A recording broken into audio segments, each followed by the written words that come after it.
viewers, Charlie, they go on. Yeah, we did a Keta Beach for here. It not be small. After the Hogberg health walk, Charlie guys can gather with and the party. So you go see around people they dance. And make we see we give you guys some people we go talk to. Mama, but I come here for no play. Oh, baby, I like one of college. Go, hey, come back, play na mia. Mama Ndilo. Ndino, ndi formari. Do de violia. Nyelila. Nyawale doji. Nyawe domula. Hey, like a blah, that to be makwala. Oh, anu ya dodon si aje nya joma la gbagba. Bere ku po camera manami. Anu aje joma la gbagba mo nya nuzio. Nya mo biba ho pase ata iji ala kota.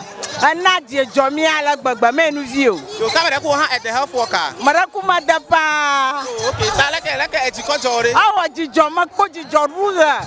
Akpo jijo pa. Yo, camera ku japo fa kan yin ba jore mi ati ke ti madam akpakan to wa nyakala se wa blona. Awo rokomado baba na amayo kata lafia ba. Achiedo mauna fonu na kana gavana o. Alabana fe agbona ma. Miaga kpo jijo awu haya. Yijime malana o kata baba na o mauna fonu.